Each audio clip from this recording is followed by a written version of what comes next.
पन्नगे च सुरेन्द्रे च कौशिके पाद संस्पृशि निर्विशेष मनस्काय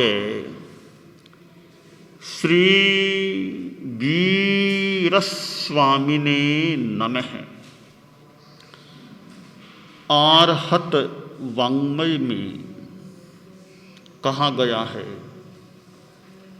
जे य बुद्धा अइक्कन्ता जे य बुद्धा अनागया संति ते सिंह पइत्थानम भूयानम जगई जहा। हमारे जीवन में शांति का बड़ा महत्व होता है। मानसिक शांति रहती है, चित्त प्रसन्न रहता है, उसके सामने कुछ भौतिक चीज भी ना कुछ जैसी हो सकती है। चित्त प्रसन्न है, मन शांत है, भले फिर कोई ठाट बाट न हो, भले ज्यादा सुविधाएं न हो,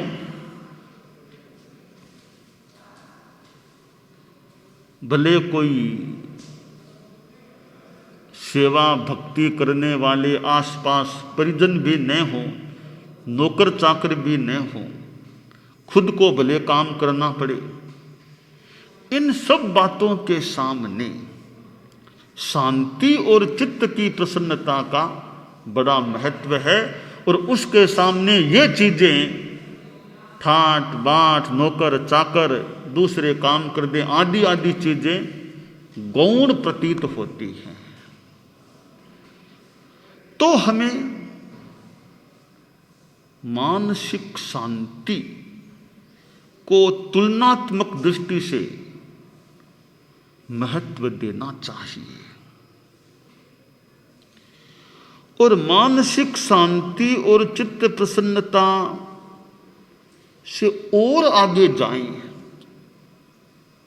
तो आत्म नैर्मल्य, आत्मा की निर्मलता, चित्त की विशुद्धि, कषाय मंदता, यह संभवतः बहुत बहुत बहुत महत्वपूर्ण चीज हो जाती है। हालांकि मानसिक शांति और चित्त प्रसन्नता भी आत्मशुद्धि से भी जुड़ी हुई है, कषाय मंदता से भी जुड़ी हुई है। परंतु एक सामान्य शांति प्रसन्नता ठीक है, उससे भी पार, उससे भी आगे केवल आत्मा आत्मा आत्मा आत्ममय हो जाना, ये तो बहुत बहुत बहुत ही मानो ऊंची भूमिका, ऊंची स्थिति हो सकती है। हम शांति पर ध्यान दें, मानसिक शांति, चित्त प्रसन्नता पर ध्यान दें। शांति और सुविधा दो चीज हैं। शांति का मुख्य संबंध हमारी चेतना के साथ है, भीतर से है। और सुविधा बाहर के पदार्थों से, साधनों से मिल सकती है, संसाधनों से मिल सकती है। सुविधा का संबंध संसाधनों के साथ है और शांति का संबंध है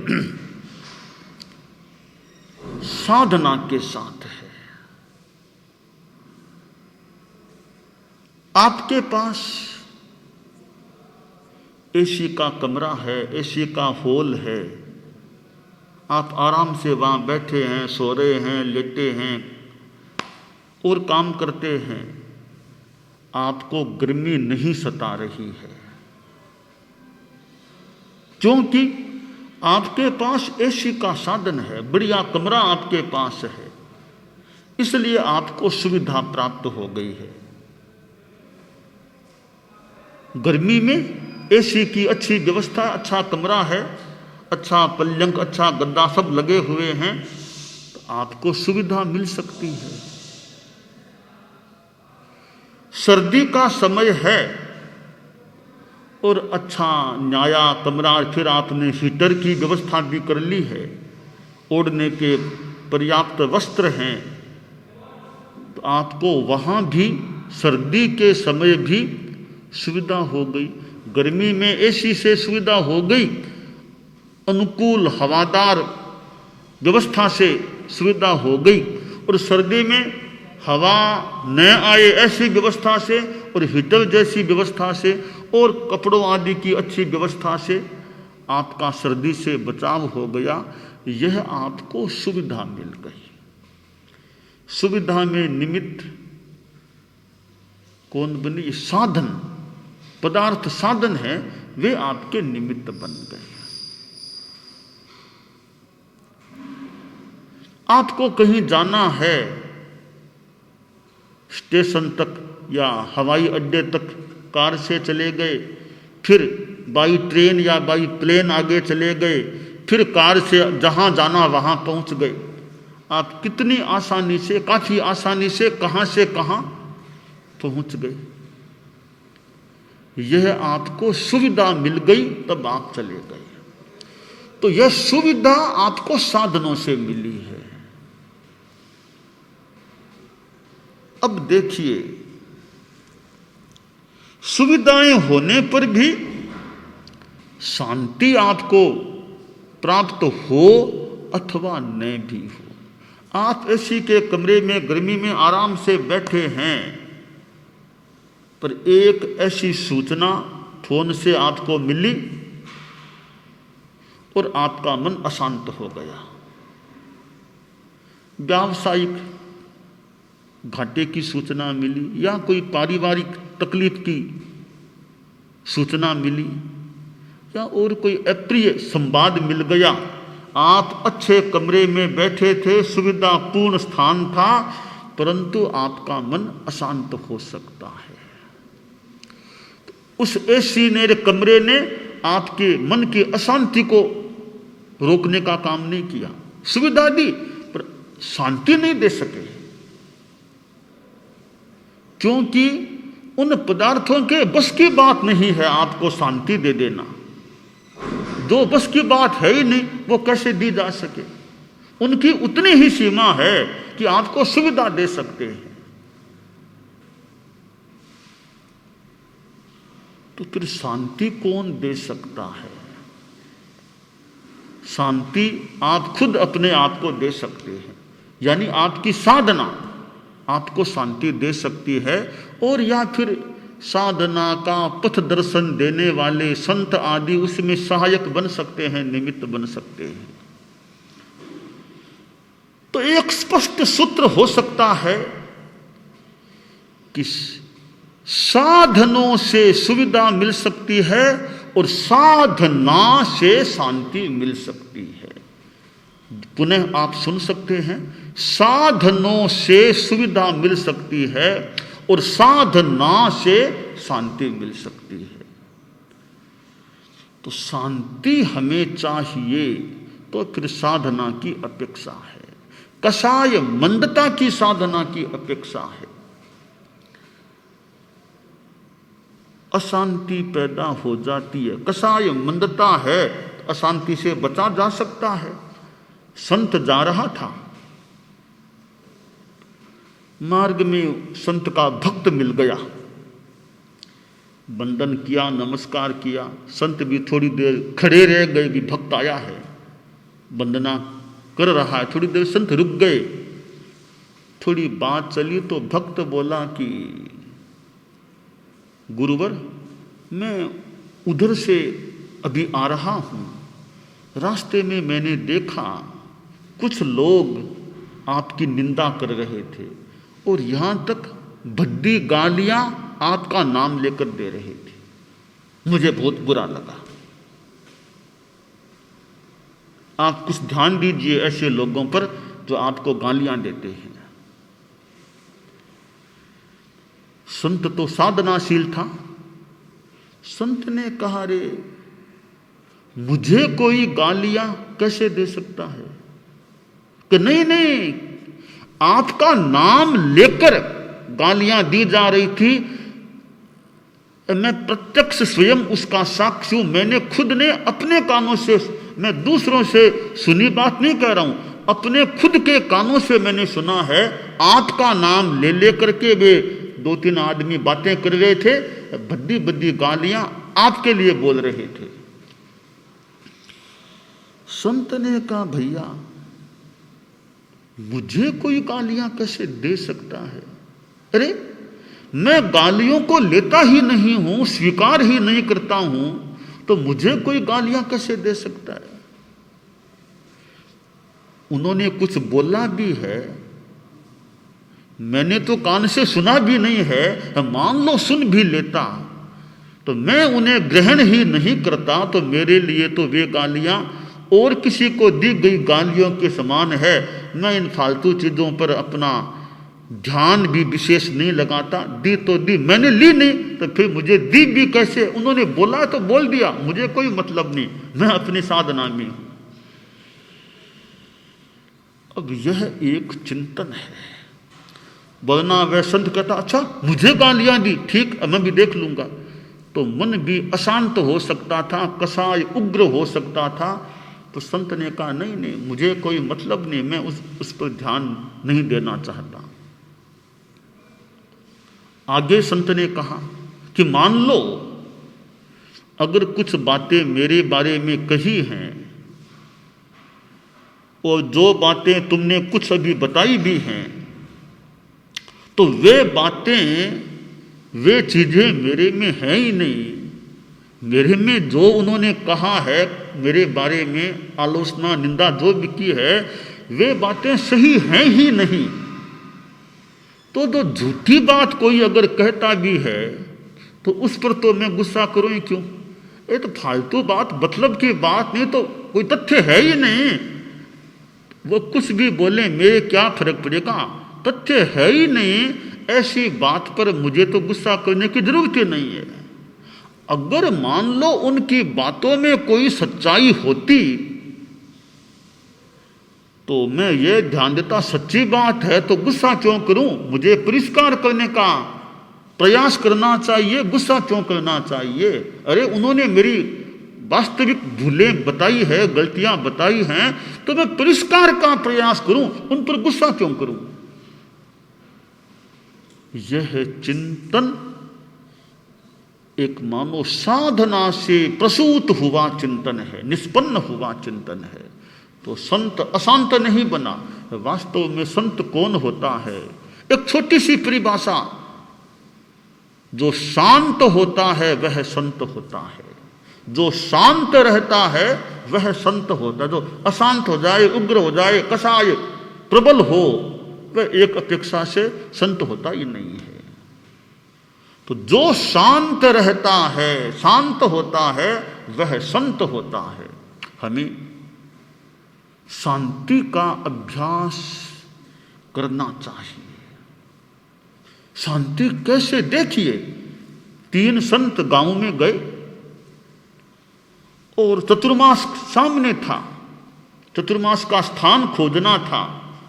एक सेठ के पास वो तीनों संत गए कि चतुर्मास सामने है, कोई स्थान आपकी जानकारी में हो, हमें मिल सके तो सेठ ने कहा, मुनियों एक मेरी दुकान है, अभी वो खाली है और 4 महीनों तक, चतुर्मास तक मैं उसे यूज में नहीं लूंगा, आप वहां विराजिए, वो आप काम लीजिए। संतों ने कहा, आप देख लेना, अभी चतुर्मास के बीच में हमें खाली न करना पड़े, ये आप ध्यान रखना। या तो आप अभी मना ही कर दो, हम और कोई जगह देख लें। अगर आप दे रहे हो तो चतुर्मास के बीच में हमें खाली न करना पड़े तो अच्छा रहे, ये आप सोच करके बता दो। कि नहीं नहीं कोई बात, 4 क्या 5-6 महीना आप आराम से रहिए, मुझे कोई दिक्कत नहीं, कोई मनाही नहीं करूंगा बीच में। कहा ठीक है। अनुमति लेकर तीनों संत, एक उनमें मुखिया था, 2 सहवर्ती थे, वहां रह गए। चतुर्मास भी शुरू हो गया। करीब 1 महीना बीता और उस सेठ को कुछ दूसरे लोगों ने विवश कर दिया कि ये स्थान खाली कराओ, इन संतों को यहां से निकालो। कुछ लोग थे, कहा इन संतों को ये दुकान अब दी हुई रखोगे तो हम आपसे अपना संबंध तोड़ देंगे। हम तो गांव में रहने वाले हैं, संत तो अभी हैं फिर चले जाएंगे, हमें तो गांव में रहना है, हम संबंध आपसे तोड़ देंगे तो आपका गांव में रहना मुश्किल हो जाएगा कहीं। तो आप हमारी बात मानिए, इन संतों को तुरंत निकालिए, दुकान खाली करवा लीजिए, हम आपके साथ संबंध बनाए रखेंगे। अब सेठ थोड़ा विवश हो गया और संतों के पास आया कि मुनि महाराज लोगों, ये दुकान खाली कर दीजिए।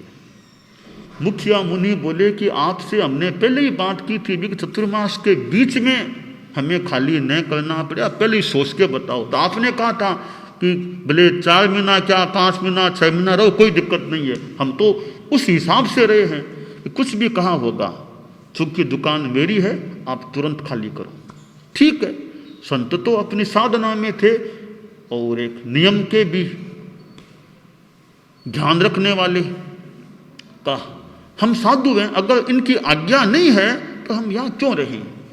संतों ने 1 घंटे के भीतर भीतर सारा सामान समेटा, दुकान खाली करके बाहर चले गए और कोई स्थान गांव में खोजा, मिल गया।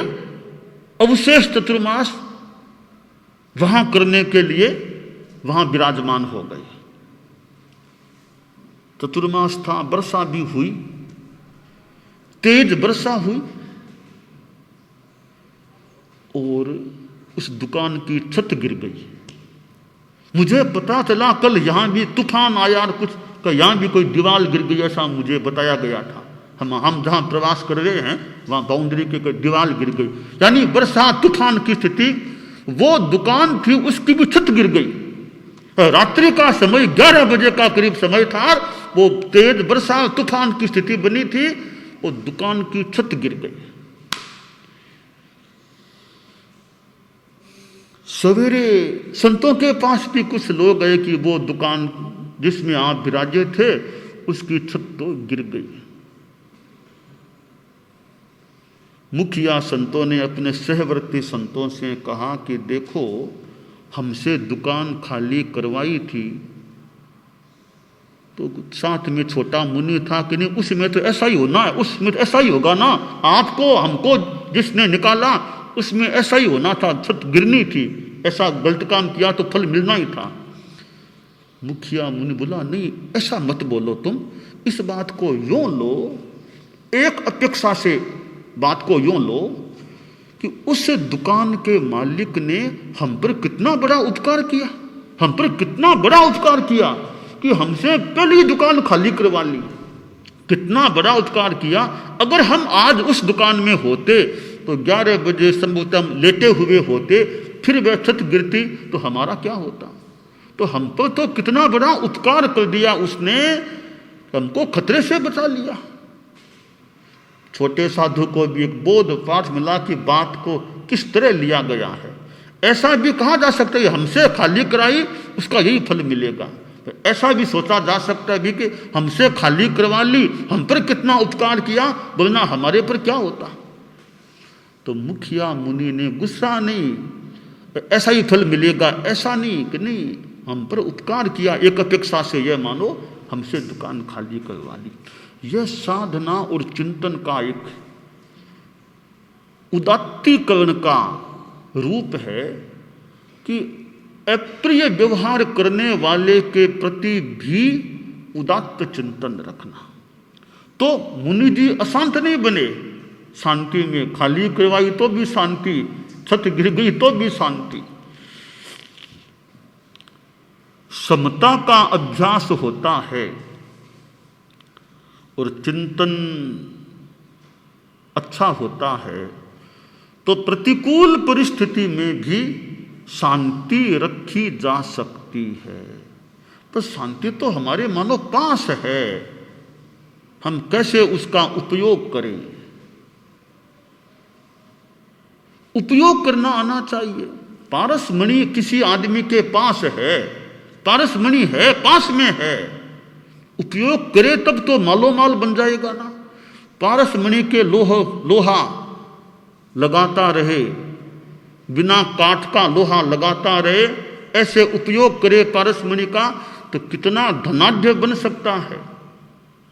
और वही आदमी पारसमणि को मिर्ची बांटने में काम में लेता है तो वो धनाढ्य कैसे बनेगा। तो उपयोग किस चीज का कैसे करना, कब करना, बस यह बड़ी महत्वपूर्ण बात होती है। तो हमारे पास मानो शांति तो है, भीतर में है, तो उस शांति को उपयोग में लें तब होना। चिंतन बढ़िया है तो शांति का मानो अच्छा उपयोग हो जाएगा। चिंतन गलत कर लेंगे तो शांति नहीं मिलेगी, हम अशांत हो जाएंगे। तो साधना हमारी अच्छी रहती है तो शांति भी प्राप्त हो सकती है। जीवन में त्याग बढ़ेगा। शांति को पाने का एक तरीका है त्याग शक्ति का विकास करो। त्याग करो, त्याग त्याग। और भौतिकता का भी संयम, पदार्थों का संयम। भोगोपभोग परिमाण एक व्रत होता है श्रावक के 12 व्रतों में 7वां व्रत है भोगोपभोग परिमाण। भोग उपभोग पदार्थों का भोगोपभोग का संयमन करो। 5वां व्रत है श्रावक का इच्छा परिमाण। इच्छाओं का संयम कर लो, इतने से ज्यादा नहीं चाहिए। इच्छाओं का संयम, इच्छा परिमाण, भोगोपभोग परिमाण आदि व्रत त्याग रूप में जीवन में हैं तो मानना चाहिए शांति की तरफ आदमी जा रहा है।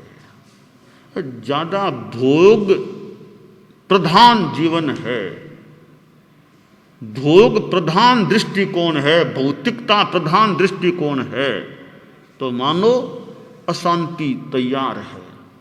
और आध्यात्मिक दृष्टिकोण है, संयम का दृष्टिकोण है तो मानो शांति इंतजार, शांति तैयार है। तो हम साधना में आगे बढ़ें और याद रखें संसाधनों साधनों से सुविधा मिल सकती है और साधना से शांति मिल सकती है। हम साधनों से साधना की ओर आगे बढ़े, साधना को बढ़ाएं, यह काम्य है। दानान सेठम अभयपयाणम सच्चेषु या अणवज्जं वयन्ति तवेषु या उत्तम बंभचेरम लोगुत्तमे समणेनाय पुत्ते। अरहंता मंगलम सिद्धा मंगलम साहु मंगलम केवली पन्नतो धम्मो मंगलम। अरहंता लोगुत्तमा सिद्धा लोगुत्तमा साहु लोगुत्तमा केवली पन्नतो धम्मो लोगुत्तमो। अरहंते शरणं प्रवज्जामि सिद्धे शरणं प्रवज्जामि साहु शरणं प्रवज्जामि केवली पन्नतो।